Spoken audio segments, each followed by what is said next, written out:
us today to save you and make the discussion quite much easier. So allow me to give them a chance to really make themselves because I believe they understand themselves more than I do. Starting from you. Thank you very much. Once more, I am called Lira. I am the Filipino Affairs for Thank you so much. Afternoon, my name is Cedric O'Connell. I'm the team lead for academic technologies and also a software engineer. Hello, colleagues. My name is Awili. I am the Secretary of Civil Affairs Committee. I am also the Youth League Chairperson for it. I am passionate about social justice and civic. I am happy to be part of this panel. My name is Jackson Peter. I'm a lawyer, yes, but I also associate law with the also dealing with myself. In the case of the Record one up. the chairs of private sponsors to the Increase the volume. I'm about to say I am Commander 001 because you have always seen me on the ground. For most of these leaders that you see, you always command for them, so we know what is on the ground. Thank you. Thank you very much, Mr. Odia, and my dear panelists. I will take the microphone to you, Odia. Precisely, our been in peace. Our topic of discussion is the role of youth in peaceful and inclusive election, especially in Uganda and the Uganda region. So I will just ask you to help us unpack the discussion today in just 3 minutes. Very much. First and foremost, Uganda Bureau of Statistics tells us that Uganda has close to 47 million people. They also proceed to say that 78% of that population is as the youth. What you don't know is that 22.7% of that population are people below the age of 18, if they don't vote. So, what this discussion therefore is the percentage that is remaining out of the 78 is what we are looking at. Understand that this brings a lot of questions. Can we have a trade of elections without the youth? Can an election be called an election without the youth participating in? So, brothers and sisters, today we are gathered here to discuss. Having known that the youth are that impactful in these elections, it means that the percentage of the youth who vote can actually change the figures that the candidate gets in an election. That necessarily means that you cannot have a good election without involving the youth. So today we are gathered here to discuss how can we then empower this youth to participate in elections. We are not just discussing any type of elections, we're speaking about peaceful elections. Understand that a peaceful election does not necessarily mean silence of guns. That's not the case.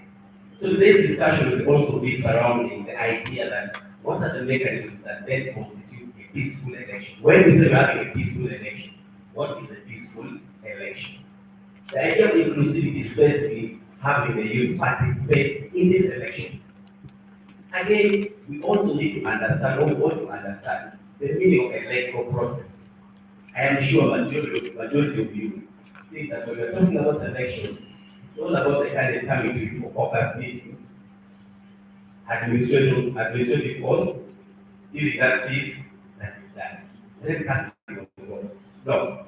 The bigger picture, or in my world, I think that electoral processes start way back from this voter register. That is where you have a role to play. Because then the electoral commission cannot help you if you sit back. So today also we're going to be discussing what are the electoral processes that we have to discuss. Right from this voter register, right from nomination, asking of the vote, and what are the post-election remedies that we have? Do you know what the electoral processes are? Do you know what it entails? So the discussion today is how can we help you as a youth participate in an election that is peaceful? Maybe something brief about the regions. Two things. One, We need to understand why we are focusing on these regions. Ask yourself, why not any other region? Why we not talk about Western Africa? Why we not talk about Southern Africa? The bare minimum. One, that this region, first and foremost, they are married by the idea that they share a sharp history between themselves. When you look into these regions, all the 8 countries, of course, one of the countries were suspended from the member state, and it means that they're not a signatory right now. Or even if they're signatories, they do not function right now. One of the things that bind these countries together is that they suffer from the same or similar aspects of life. When you talk about humanitarian aspects of life, political conflicts, all these countries that we have talked about, they suffer from it. When you look at countries like Eritrea, when you look at countries like Ethiopia, Uganda, South Sudan, Kenya, these are countries that most likely suffer from the same things that they go through. So they're coming together and then say, no, the rest of part of the government, can we do something here? Can we talk about how we can have integration work? Can we talk about peace? Can we talk about prosperity as a nation? Can we make that happen? So, in summary, today we are gathered here to say it's not the responsibility of the junction to tomorrow to make this happen. It's our responsibility as the youth of Uganda to make sure that this works, to make sure that we have a peaceful election, to make sure that we participate, to make sure that we let the world understand that a peaceful election can actually happen. Thank you. Thank you very much. That would be Jackson. And I love the fact that it throws the ball back onto us. We are really, this is our own task. We shall not wait for confidence to come and fight for us. And this is really our own task as young people. But he also talks more about the inclusivity, and that's why I agree with Sister Irene. The inclusivity in this goes beyond regions, it also goes to issues like gender, male versus female.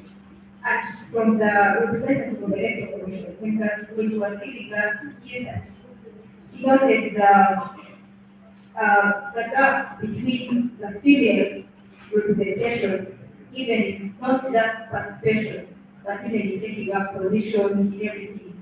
There's a difference between, and there's some gap between the females taking part. And so my question to you is just simple.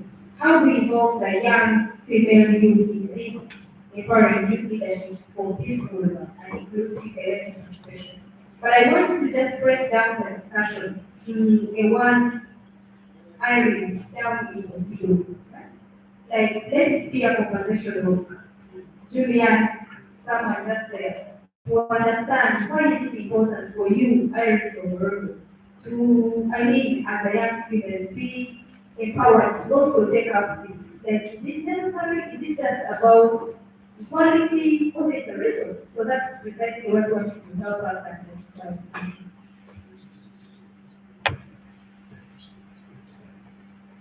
Thank you so much. I'm so glad for that. To my own understanding, it is all about equality. Yes. Basically on issues of inclusive. I want to take us back, like in my own sub-region in Karamoja, we really need basically capacity building based on mindset change. Because behind there, we women, like we the young girls, have been known, or not even reaching like a meeting like this, we as women, we are not involved. Like not these other positions, like chairperson position basically. For us, we really have that time thinking it is all women. It is only a man who is supposed to be a chairperson. It's either a sub-county or district or anywhere, based on